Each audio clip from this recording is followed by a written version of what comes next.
Welcome everyone. This is episode 3 of Pat's Uncovered. I've got Kim McIntosh in front of me and I have not messed up saying her name like I have for the last two people I've had on the episodes. So this is a great start already and I'm really excited to have her here today.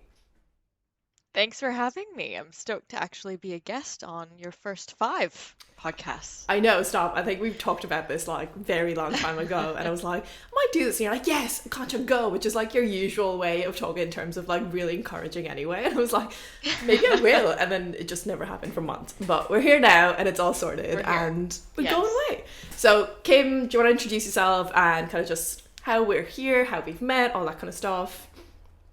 Yeah, definitely. So, Kim, Canadian by birth, but do have a citizenship now in Canada and Australia.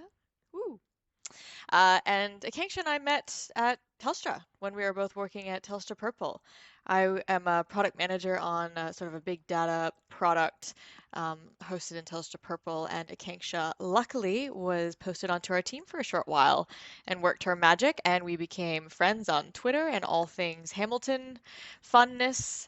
And we no longer on the same team, but definitely stay in touch, and we're here today. Exactly. Oh my god, I'd forgotten about the Hamilton stuff and how we like fully were like, we're gonna go viral on Twitter and get free tickets. Oh, it was a great time in my life, honestly. Got me through lockdown. But hey, if someone's listening and they've got Hamilton tickets, I'm all about this. But yeah, no, exactly. I think I remember back to like the time I was on that team, and it's been great having been on so many different teams in consulting, but then the actual team does make such a big difference to the project itself. Like, even if you're not really enjoying the work or anything, not that I actually was for that project. But like, it just, the whole team Good makes such a big difference to that whole atmosphere, I think. And it's like, oh, I was very glad you were where you were at the time I was where I was, and we got to meet. Exactly. But yeah, look, we'll dive straight in because essentially I keep making them really long because people's lives are so interesting, but then I also realize nobody wants to sit there and listen to me talk for an hour. So we're going to try and get into it really quickly and actually try and keep it to a somewhat manageable length this time. Don't know how we'll get with it. I mean, I've heard you talk about bits and I'm just like, can you talk forever? That'll be great. So we'll see where we go. You just said you're Canadian. Do you want to talk about, because I mean, I'm assuming you were born there, grew up there, everything. Yeah. I have a unique past in the sense that my career has hopped all over the place, purely because I think I'm driven by what makes me happy versus a set goal for wage or career path, limiting myself to one vertical. So, born in Canada, in Ottawa, which is the capital of Canada.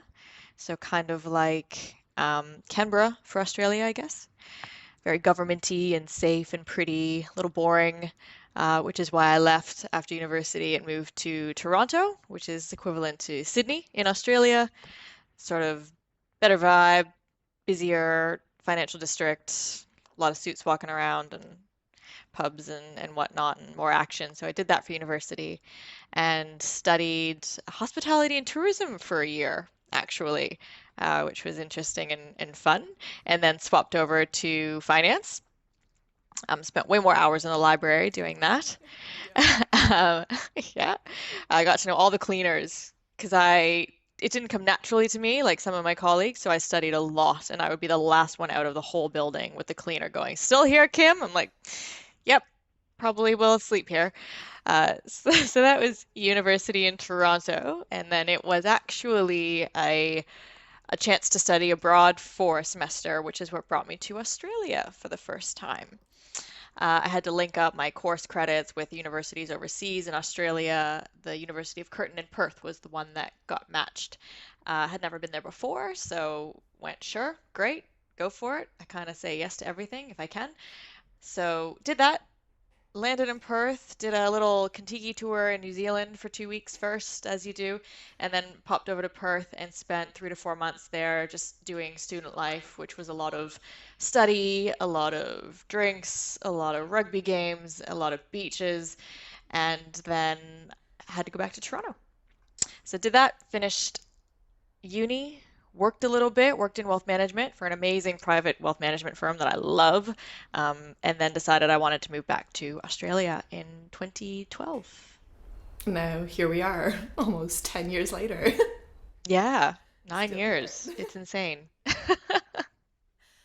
that isn't true. Like, I mean, it's bizarre because, like, shockingly enough, like, a lot of those things actually lined up with my own life in that sense of, I mean, my family had moved over. So when I started college, which was in Ireland, my family had moved over to Perth originally. So all my winters, well, all my summer Ah. holidays were winter in Australia, and I would spend my life in perpetual winter because I would spend like winter time in Ireland, and then my summer would be in Australia, which is also winter, and it was like 4 years is just winter. Um, but it was, I mean, it was But great. But like coming, like winter in Perth Perth's was, pretty good. oh, Perth was like such an ideal place, and I mean, I still say this to my, I'm like, yeah, when you retire, you're retiring to Perth because I need that as a place to go home to. Like, as in, can we go back Yes. to that life? That was great. Hmm. Hmm. But Very slow and just enjoyed. so yeah, so you did. Oh, so okay, that makes a bit more sense. I was like, where did the wealth management thing come from? So you did the finance degree and you tried wealth management for a while. So what made you actually decide to kind of like? Was it just a case of you wanted to move back to Australia, or was it the work that you weren't really happy with? Yeah, I just loved the country and the lifestyle. Work, the firm I was working for, again, I loved, and it was because of the people. The people I worked for were amazing. Uh, but lifestyle wise, wanted to, I'm a very outdoorsy person. Yeah. And when I was in Perth and was piecing it together that you can actually be outside every day of the year, it was like, I'm moving back. No questions about it. Canada's lovely, and snow is very pretty, but enjoying it for holiday and looking at it from afar is very different to living in it. Yeah. So it was a very easy decision, probably a bit of a naive decision. I was young, but don't regret it at all. It just was like, I want to move there, so I'm going to, and I did it. Didn't really think outside of that little circle. No, I love that. So, I mean, did you? Okay, I mean, I like the fact that you were like, this is what I want to do. This is going to happen. End of story. So, did you come out just like start looking for jobs here, or was that pre-planned, or kind of winging it? It it was a little pre-planned, but not. Definitely winged it. So I had to leave my job in wealth management, which was fine. I ended up working a little contract job for uh, a, a technology agency, actually, in a funny way. That's a full circle, doing helping the CFO. So I was sort of her assistant because of my financial background. And when I first moved out here, they kind of said, well, why don't we try doing a remote thing? You can keep doing what you're doing and we'll keep you on and maybe we can spin up something in Australia. Long story short, didn't work. Uh, Canadian hours didn't really suit, so I just hit the pavement here. I did do a little bit of work with them and kind of closed off what I was working on and ended up getting a short-term contract at Macquarie Bank in the Yeah. CBD of Sydney, which was very fun. I swore to myself I would never work for a big bank from my experience working with a private boutique wealth management firm who actually values their customers. So, morally, I was really struggling with working at Macquarie Bank, even though the people again were nice. And that contract ended. And what did I do after that? I ended up working at Lululemon, which is a Canadian-born activewear leisure company. And it's one of those funny things. At the time, if you're Canadian, it's quite easy. I don't know if that's the right word, but simple to get a job at Lululemon because you know the brand, you've grown up with it, you love it. So I ended up working retail, which was really kind of fun. It was a break from corporate world. I met fellow Canadians and we jammed from day one, which was really cool. I'm actually still friends with them today. So some lifelong friends that are working there. And yeah, I just kind of knew I wanted to stay here. So it was all right, what's next? I have a paycheck. Cool. I need to now get sponsored so I can get my PR and then get my citizenship. And randomly, through a contact at Lululemon, ended up managing a sailing club for 3 years. Not a sailor, uh, but again, again, they needed help in the office setting up procedures and getting things a bit more online and that side of things. So that I could do, and they ended up sponsoring me. So that's how I ended up getting my PR in Australia. You were. Oh, see, this is why I didn't look at anything before because I'm like, I say like this is literally never even come up, and I get it because like you've done 100 billion things. You're like, I mean, like where does this even come up unless you specifically ask for it, right? And it's like it's so interesting, and I mean, it's interesting to see how like I mean I can see how the skills between each different thing will translate easily to everything you're doing even now. Like I can see that, but it's. I think people just don't value that at the time. Others, when there's like, oh, you're working retail, like, how's that going to lead to anything in tech? And I'm like, it does so much. Like, I Yeah, worked in retail. I yeah, mean, it does a lot to go towards yeah. it. Oh yeah, I think it's the soft skills, the dealing with different personalities and being held accountable and doing odd shifts and being okay with it. And yeah.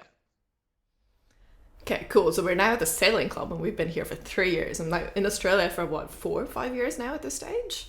From the sounds of Yeah, it. probably 4 years because I did a year of Macquarie. Well, in a year I did Macquarie Bank and Lululemon and a bit of Yeah. nothing, But getting my I think it's bearings. just what you need, though. Like I say, and I like that. Yeah, Just a little yeah, break. And I mean, I say that as someone yeah, who's literally jumped from one thing to another for the whole, like, up until now. And I'm like, a break would be nice, wouldn't yeah, it? People yeah. keep talking about traveling. I'm like, yes, What if the is that? borders open, we will do that. But yeah, okay, Yeah. cool. So what, like, how did that come around to an end then? In that sense of, well, I know you're not a sailing manager anymore, so I ended up getting my permanent residency that came through, and I mean, being in your mid early 20s at the time, there's not really anywhere to go after being manager of the sailing club. So just next step obviously was, all right, let's get out of this lovely view of the water and get back to a bit of reality and find a career job, that kind of nonsense. I relied a little bit on my PT, taking clients and some cash jobs while I was looking for my next gig. And yeah, that ended up being at Twitter. I had a friend who worked there and they were hiring at the time, so I put my CV in and got the job as the EA to the managing director of the Australian office, which was very cool. it's Um, huge.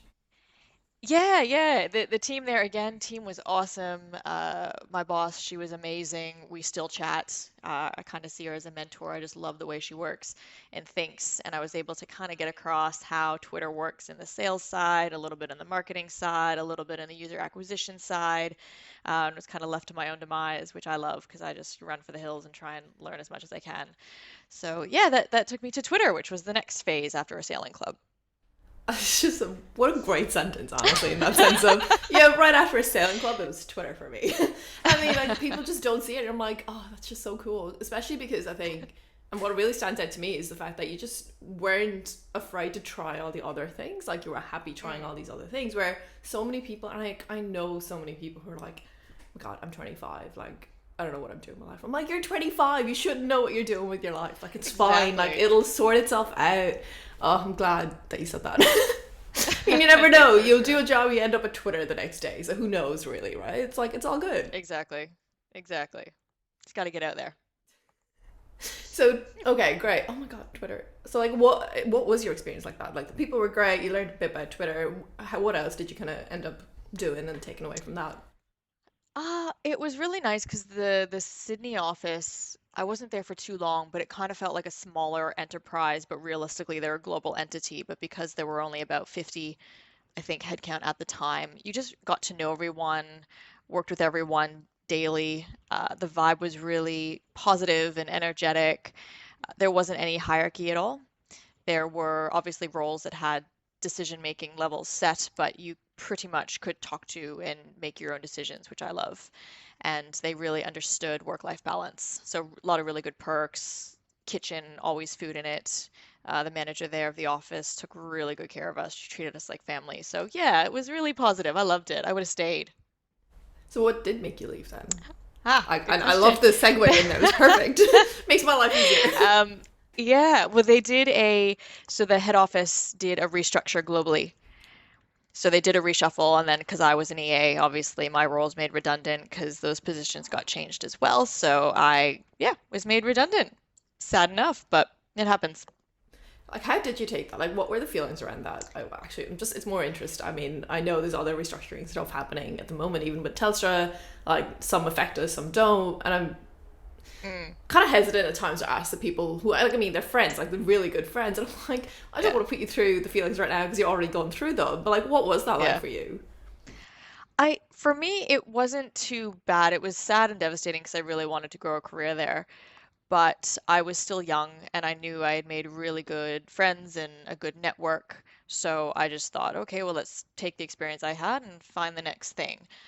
That being said, I didn't have any responsibilities per se at the time. No kids, no, partners relying on me or anything like that. So it's a bit easier to take the shock. But I never thought, oh, it was me. You can't really take that on. It's business. It's how they're run. they're a little bit cutthroat at times because they have to be, so it's fine.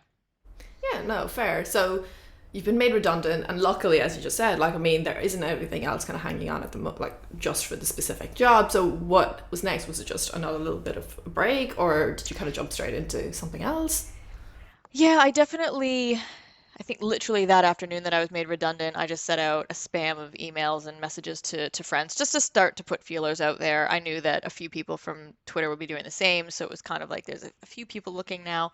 So I did that, then hit pause, and I went back to PT for a few months, which is great. I've always done that. It's just nice to have a fallback, and I love it as a passion. So that was fine.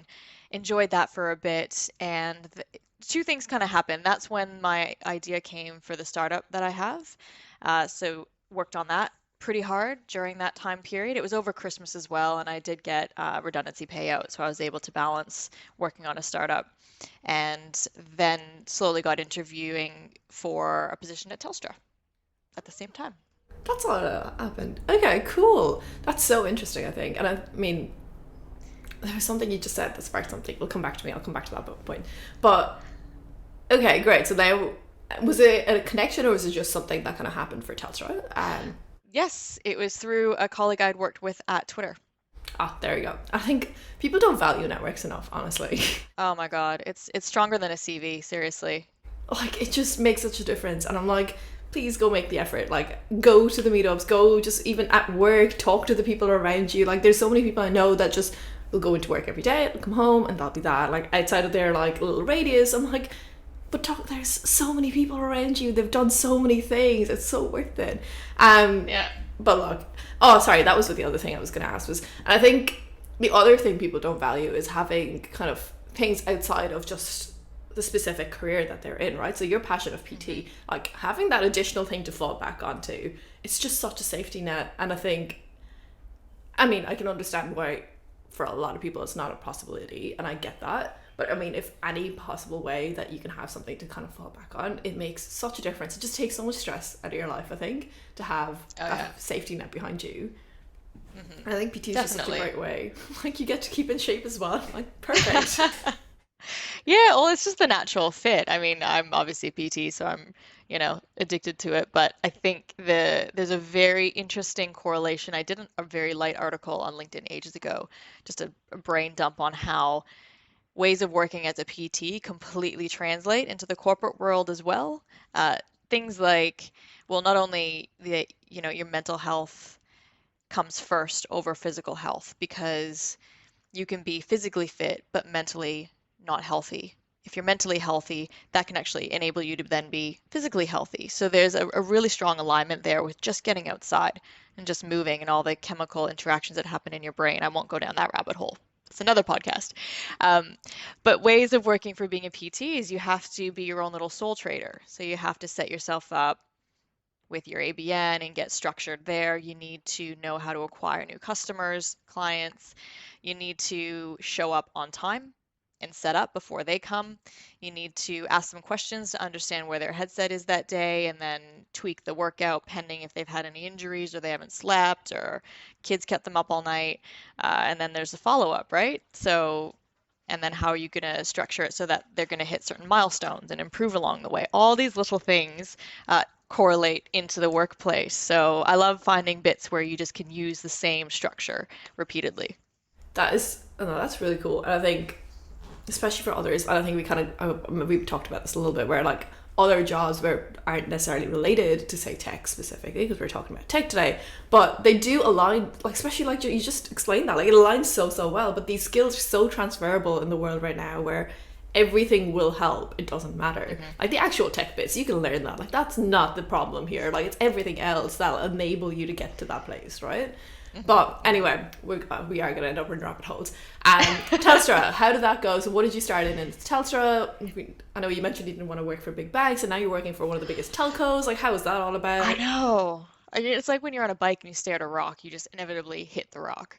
Um, so yeah, I had a friend reach out saying that there was a team doing a really cool, they described it, which is what hooked me as sort of a startup within a big enterprise. And I went, okay, well that I can do because I love the startup scene. I have my own going and I'm love the trials and tribulations of the challenges there. So I went in, and luckily, the team that was hiring was actually specifically looking for outsiders. So not someone who was an enterpriser for life, if that makes sense, solely because they needed a different outlook, a different way of working, maybe trying things a little bit differently in how protocols normally go in Telstra. And it was sort of an analytical role. So not that I had experience in technology per se. I'm not a coder, I'm not an engineer. It was more mindset and strategy they were looking for. So luckily they took a chance and brought me on, and that was my intro, and it was on TLI. I've sort of been at Telstra Location Insights my entire career at Telstra, so that's how I ended up there. It was a very good decision, I'm just going to say. And I think like one of those things of like, I mean, I was kind of the same when they hired me at Redify. That was pre Telstra Purple stuff, where I mean, I did a degree in maths and statistics essentially. And I came in and I remember talking to Rob, who, oh my God, gem of a human being. Like, I could never say enough good things about Rob Jarvis, I swear, at this stage. But like, I remember him in the interview just being like, I'm like, look, I know things, but I don't know tech. Like, I don't know how to code. I did that very little in the degree. They're like, nah, you know how to think. You'll be fine. Like, we'll teach you everything else. And I think that chance, that like that little bit of like, I'll take a leap kind of a thing, pays off so much well. And like, I mean, I'm so glad that they did take that leap. I'm like, yeah, I ended up moving to the other side of the world for that. Like, I'm grateful I did. Yeah. But yeah, so like Telstra, so TLI, like, so what does that role include? Like, I know you do a lot. Like, I kind of know what you do, but for the people who don't. Yeah. Well, it's evolved. So I started on the team as a product analyst, and then I was a product specialist, and then product manager, which kind of was just almost the same thing, just getting a bit deeper into a certain area, and then deeper again into a certain area. So now as product manager, I kind of say product manager is the same title as a founder, except in a corporate setting, because you do the same thing. So again, that transferable skills of my startup over to PM. You pretty much just, if you were to draw a circle and then plunk a PM in the middle, their job is literally to liaise with all the stakeholders on that circle repetitively. So you just keep going in that circle with check-ins. And stakeholders are so many different things: customers, pre-sale conversations, your management team, your stakeholders who you don't report into but are impacted by your decisions, uh, the development team, of course, recruiting, any internal engagement pieces you need to do to understand internally what Telstra Location is, because Telstra is so huge. Communicating to everyone takes time, and then doing events and talking to it publicly and educating on what is Telstra Location Insights, what's a big data platform, what can and can't you do, what are the regulations. So that's kind of my day to day. And then the detailed stuff is just what does the product look like today? Where are we going to go tomorrow? How are we going to make those decisions? Let's try it. Did it work? No. Did it work? Yes. That whole little micro world of product management. Yeah, that's my. I never actually fully understood what product management was, but that was like A plus, honestly. That was so good. I'm like, I get it. Like, I mean, it's one of those things where like you see people, right? Like, I saw you in the job, and like I know what you do, and I know how you work with other people. But that actually makes so much more sense, like in terms of how all the different blocks are running, and you're the one kind of keeping everything in one place, like joined together essentially. And I think, actually, sorry, and I know I've done this before, but if like, I know you do this all the time, so like, could you explain TLI really quickly? Because I feel like we've mentioned TLI 100 times at this stage, but for the people who don't, That's like, I true. mean, it's definitely not a very well known thing outside of the people who do know it. Yeah, I love the product actually. Can't really work on things I'm not passionate about, I've decided. So, Telstra Location Insights, in a nutshell, everyone has a mobile phone. Those mobile phones ping with a physical tower, and that tower ping physically places you in a generic area. So, we take those pings as counts, literally just 1, 2 counts, and we aggregate and anonymize to project out to the national adult population to monitor crowd movements for various use cases. They have to go through a very diligent risk analysis for ethical use cases. Privacy is top concern. So literally, yeah, there's a few use cases we can't do for those reasons, which is great. I fully support it, and it's a fascinating product. Can do a lot of good use cases with it. I'm so yeah, like I think so TLI was the first actual project I got to be on when I moved in, like when I started the role and stuff.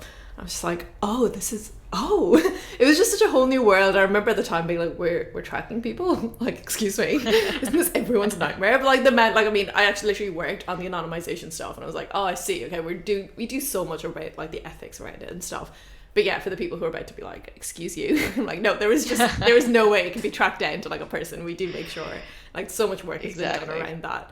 But okay, so the other thing I wanted to ask, though, the startup kind of happened just before you got that job at Telstra. So how did that balance work? Like, how did you all figure that all bit out?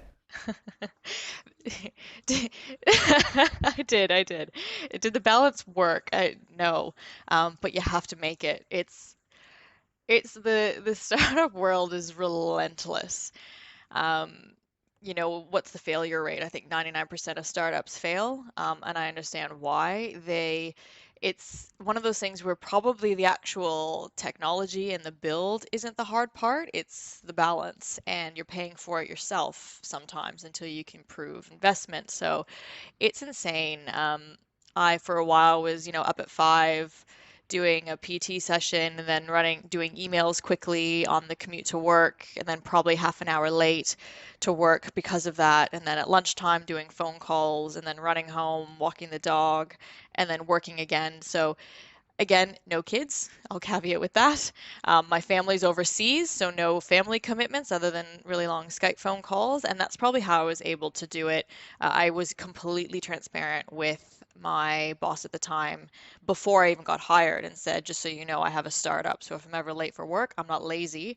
I've just been up since 5 and trying to get stuff done so I can be present here. So we had really good communication. And as long as I got the job done, they were happy. So a lot of balance. I ended up taking a year leave from Telstra to take the startup live onto the App Store and really push it for a year. We got a little bit of an investment, which allowed me to do that. And so my job, what that meant was it was sort of on hold for a year. I didn't pull a salary, but I could have a year to go do something else outside of Telstra. So I took that and got the app live. It wasn't turning revenue by the time that the year came up. So of course, living in Sydney, it's not cheap. Had to go back to work begrudgingly, but was able to go back onto TLI and continue forth as product manager. So today, my startup is still humming along in the background. It's not getting as much love as I'd like it to, but it's just impossible with having a full-time job.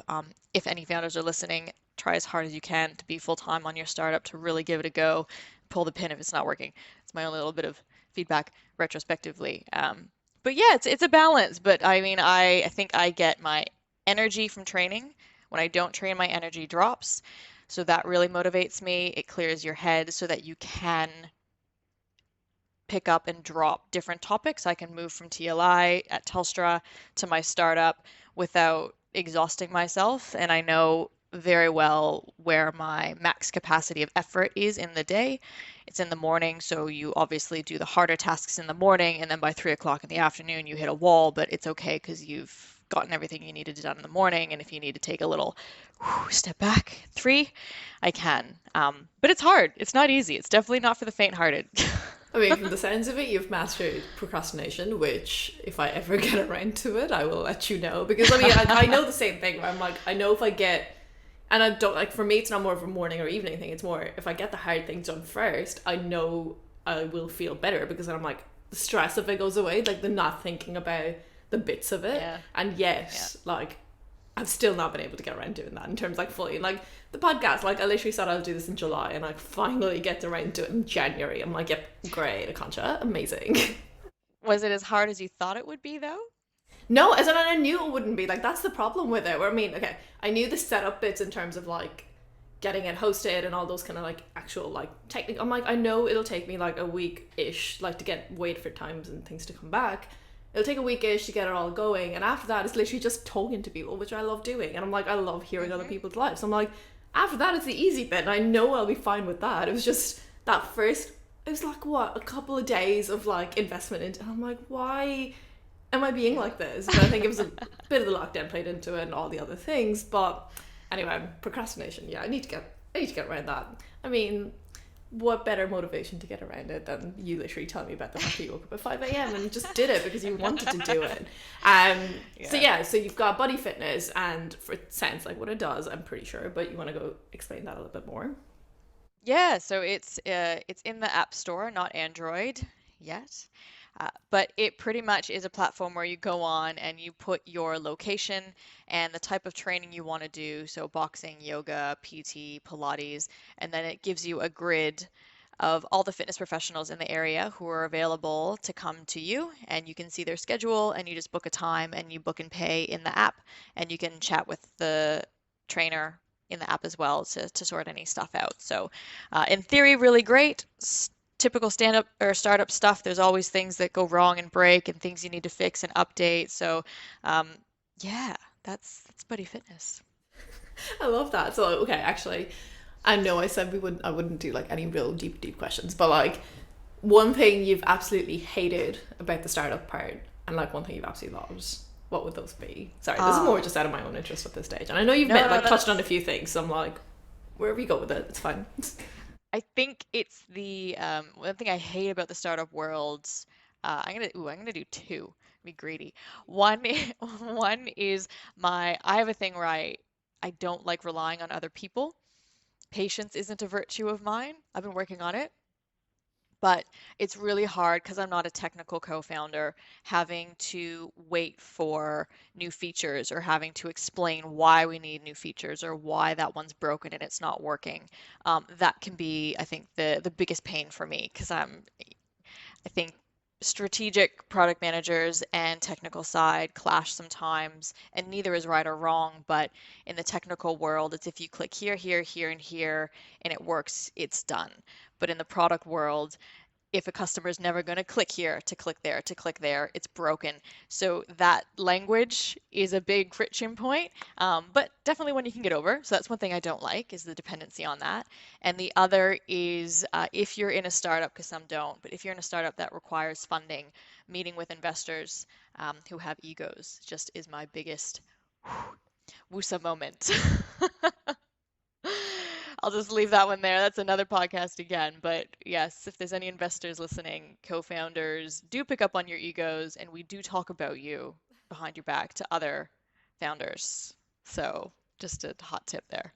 I like that. And I think honestly at this stage, I mean, you can always just tell straight away when someone is going to be that humble bragger or whatever else. And humble brags, I mean, in the right context are great. Like, don't get me wrong. They're amazing to have, right? But then the people who are just like, no, I do all those things. And I'm like, I would love if you didn't do that to me. I'm like, I love everything you do. I'm like such a big supporter of like people doing all the things, but at the same time, I'm like, God, really? Like, I mean, Jason, the person I had on literally the episode before, my God, I feel like she was talking about this with a friend who was listening. She's like, I feel like this guy just created the internet. Like, he's been here the whole, like, he's done everything. And yet, the whole time, it doesn't feel like that. Like, he's just kind of like, yes, what I did. I'm surrounded by really cool people who did things. And I'm like, it's just such a different mindset. I think it leads to so much more in terms of if you're really appreciative of the people around you. Like, I mean, such a key point throughout every one of the jobs you've worked is the people were great. And the people are what make everything so much better in terms of, like, the things you'll learn. Like, the job is fine, right? You might learn something technical, but, like, the people are what will get you through to the other end of it. Totally. 100% agree. That was such a ramble, and I don't know where that came from and went to, but like, but it's true. It is true. I love it. But yeah. So the Buddee Fitness is kicking along. You're doing product management. Is that what's happening? Like, is that where we're at now? Like, is there plans for anything different? Like, do you want to take more time towards Buddee Fitness, or what's the plan? Yeah. Oh, I think every founder would love to put more time towards their child. Yeah, so at Telstra Purple right now, at Telstra Location Insights, full time, Monday to Friday, 5 days a week. And then the startup is on the side as well. That kind of hums along evenings, weekends, and lunch hours. And then other than that, always studying and trying to learn new things. Two things I did that were on the list, it was more around COVID and Christmas time, was I wrote a kid's book for my niece and nephew and then popped that on Amazon, so lots of learnings there. And I posted all the tools I used on LinkedIn because people are like, I've always wanted to write a book. And I was like, me too. So I did it. It's actually not that hard. Similar to your podcast, you just need to do it. It was so easy and free. Like, you don't need to hire an illustrator for $800, which is, anyways. I'm so glad you brought this up yourself because I literally was like, the one thing I was like, I need to ask about the book because that was so cool. And I mean, for me, even like, I mean, the only reason I found out is like, it just came up on my LinkedIn. I'm like, excuse you, like you did what? Like I'm so good. And I'm pretty sure you used Canva and stuff. And I was just like that. I've used Canva. I'm like, I'm so good. Like all the product stuff for like the podcast, like everything's on Canva. And I'm like, Yeah. that is amazing. Oh, that was really, really cool. Do you want to talk a bit about that? Because I want, like, yes, that was really cool. Well, I mean, it's not a novel. It's only a like 25-page kids book. Let's be real here. Um, but yeah, I think the funnest thing for that one was finding out how to illustrate it for free. Because I'm already, A, leaving Sydney, B, self-funded startup. So not spending 1,500 bucks on an illustrator, which I found out is the going rate for a book. Anyways, crazy. If there's any illustrators, your work is amazing, but for us people on a budget, not so amazing. So I kind of was like, oh, I'll try Canva, and they have their 30-day free, pro license. And I mean, I hope kids like it, but the images are pretty simple. It's like a blue blob with eyeballs on it and some eyelashes. So that was kind of fun, just going, all right, how can I hack the illustrations? Because I'm not the creative type, so I didn't really want to do a hangman situation stick thing. But yeah, that was fun, just using Canva and being like, how can I make this really basic? Because I love how you're like, I'm not really creative, and yet found like the most creative solution to actually doing this in terms of like, let me just figure out a way, I'll get it done. That was yeah, it's a plug great. for Canva. Like tag them in this or something, because yeah, it's pretty cool. Like, yeah, like Sam, I feel like, I don't know if you ever met Sam, right? At Purple. He was a grad who started at the same time as I did. He's at Canva now. Yes. Like, is literally Oh, no always talking shit. about Canva. But like, yeah, he's Yeah. doing such cool stuff. And every time he's like, oh my God, look at this thing I built. I'm like, I mean, I love the fact that you're telling me this, but also, wow, like you're really obsessed with Canva at this stage. It's great. I mean, I love the fact that he's like really passionate about it. But yeah, like, They hired the right person. That's what you want. but no, Kim, I love that. Like, this was great in terms of everything's kind of just lined itself up that little bit, I think, in my head. I'm like, it's all just been people. Like, I'm trying to like narrow down everything that we talked about. Oh, so Yeah. much about people. It makes such a difference. And I think the whole like having something to fall back to makes such a difference. And not being like really rigid around what you want to fall back to. Like, you were happy enough going back to retail. Like, so I know so many people who are like, can't be doing that. What will that look like if I did that? I'm like, turn it whatever way you want, you'll be fine, right? But yeah, like that. Yeah. Oh, I love that. Just go do the things. Just go take the risks. All about it. Just do the things. Say yes. Which is kind of what you do. I think that's why we get along. That weird like sense of you do you. I like that. Well, I'm no glad you did take the time to come join in and help me out here today. I'm very happy. Thank you for having me. It's been a pleasure. Oh, look, I always love chatting to you. This is great. I get to find out more about people this way. And I'm like, sailing club. Who saw that? You'll one? have Well, to do your number 10 should be reversed. Someone interviews you and learns more about a Kengsha. I love it. Yes, we should maybe Yeah. do that. I Maybe tune by the into time that we one. get to number 10, I might actually have more things to talk about that I probably haven't already said throughout these ones. But anyway, I like that idea. Right, look, we'll leave it off here and we will catch up soon. So that was the amazing Kim McIntosh, and I just love that she's been always willing to take the scary steps towards what she thought was the best choices for her.